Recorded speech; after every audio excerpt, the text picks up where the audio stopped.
국장님 요즘 경락자금 대출이 다 막혔어요 라고 하셨어요. 일단 먼저 시작하기 전에 대출에 대한 얘기가 나왔습니다. 현재 대출은 많이 막혔습니다. 이게 사실이에요. 현재 대출은 많이 막혀 있어요.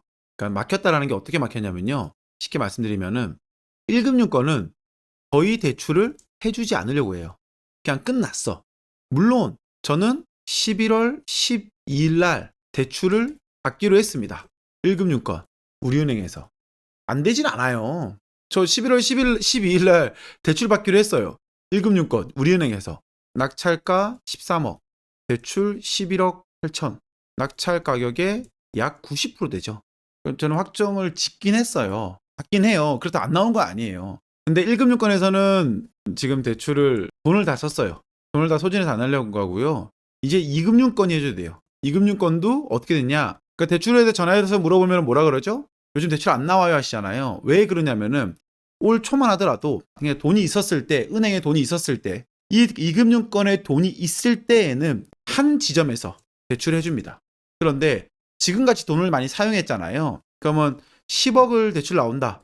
20억이 나온다. 그러면 대출 한도가 뭐 3억도 있고 2금융권은 뭐 4억도 있고 5억도 있고 뭐 7억도 있고 10억도 있거든요. 이렇게. 그래서 이 지점들이 이렇게 묶어서 해줘야 돼요. 이렇게 묶던지 아니면은 이렇게 묶던지 이렇게 묶던지 이런 식으로 해서 만들어야 되거든요. 그러다 보니까는 대출 상담사 분들께서 이야기를 못 해주는 거예요. 왜 그러냐면은 두 개의 지점에서 합이 맞아야지만이 대출이 나오는 것인데, 근데 지금은 이 합이 맞을지 안 맞을지 모른다는 거죠. 1월 달이 됐어, 2월 달이 됐어 그러면 리셋이 되죠.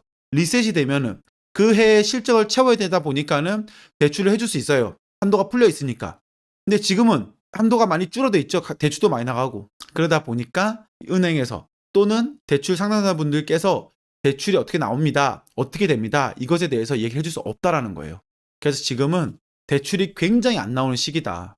다시 말하면 원래 10월달, 11월달, 12월달은 대출이 안 나오는 시기이다. 그래서 우리는 일반 매물을 매입을 할 때에는 최소한 내년 1월 말 또는 2월달까지 미루는 게 좋다. 10월달 같은 경우에는 쉽게 말하면 은행 문을 닫은 거예요. 이제 마감 처리가 됐어. 왜 그러냐면은 은행 같은 경우에 뭐 제가 송도 살고 있으니까 예를 들게요. 송도 우리은행이다.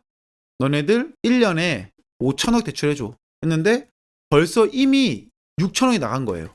그러면 여기 지점장님은 대출을 더해줄 필요가 있을까요? 없을까요? 더해줄 필요가 없다. 왜 그러냐면은 여기서 대출이 더 나가서 혹시나 사고가 터진다? 그러면 지점장님 마이너스. 안 좋은 거예요, 더. 그러다 보니까 대출을 더해주려고 하지 않아요. 이미 다 나갔기 때문에.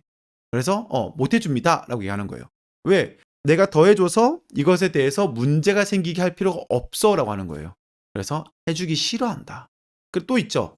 실적이죠, 실적. 대출이 나간다는 거는 실적이잖아요, 실적. 근데 2021년도에 6천억이 대출이 나갔어.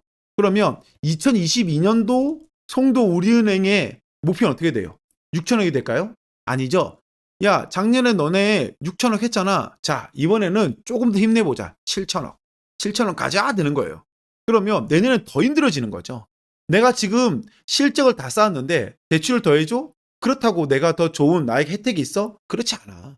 괜히 더 해줬다가 내년에 이게 더 올라가. 실적이 더 올라가. 그럼 나 내년에 어떻게 될지 몰라. 더 힘들어. 내년 일을 어떻게 알아? 해서 문제가 생길 수밖에 없다. 그렇기 때문에 은행들에서는 지금 일단 한독을 다 막아놨다. 1금융권은 더군다나 더 많이 말이죠. 그렇다면 우리는 2금융권에서 대출을 받아야 되는데 2금융권 같은 경우에도 제가 이야기 드린 것 같이 이런 식으로 해서 으쌰으쌰 한 대 모아서 두 사람, 세 사람이 같이 모아서 대출이 나오기 때문에 그 어떤 것도 대출이 어떻게 된다라고 말해줄 수 없다. 하지만 얘가 하고 싶은 거는 우리가 그래도 저렴하고 리스크 없이 낙찰받았다 또는 매입을 했다 그러면 그래도 뚫어볼 수는 있을 것이다. 근데 얘가 드리고 싶은 것은 경매 같은 경우에는 어쩔 수 없는데요. 일반 매매 같은 경우에는 매입을 하실 때 올해를 넘겨서 대출을 받으시면 좋을 것 같다.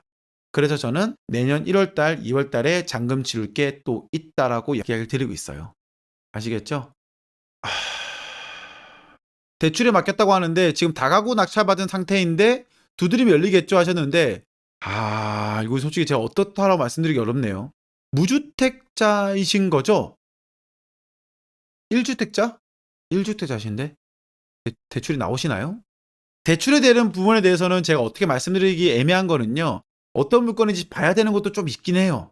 그래야지 '아 이 정도 가격 받았으면 그래도 이 정도 나오지 않을까.'라고 제가 짐작을 했을 뿐이지, 그냥 물어보시면은 물건에 따라 다르고 낙찰 금액에 따라 다르고 지역에 따라 다르기 때문에 제가 뭐라고 말하기가 좀 애매합니다.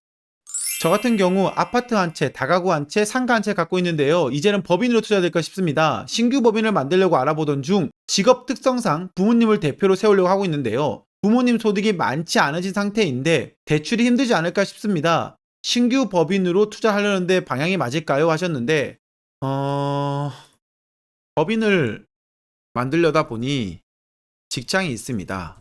법인 대표가 되면, 안 되죠? 이렇게 되겠죠. 어, 법인 대표는 부모님이 하시고 주식은 지금 말씀하셨던 키키 부모님이 많이 가져가시면 될 것 같은데. 그러면은 이 주식을 많이 가지신 분들의 또 이것도 봐주긴 하거든요. 이게 이렇게 되면은 그래도 그나마 대출이 그래도 받을 때 연대 보증으로 들어갈 수 있거든요. 그래도 생각하시는 것만큼 부모님 것만 보고 해주진 않더라고요, 보니까는. 그래서 주식을 가져가는 거는 크게 문제 없잖아요. 이거는 동종업종이 아니다 보니까 주식을 많이 가져가신 다음에 연대 보증을 쓰면서 대출을 받는 방법이 있을 것 같으니까요. 요건 요렇게 하면은 그래도 그나마 풀릴 것 같습니다.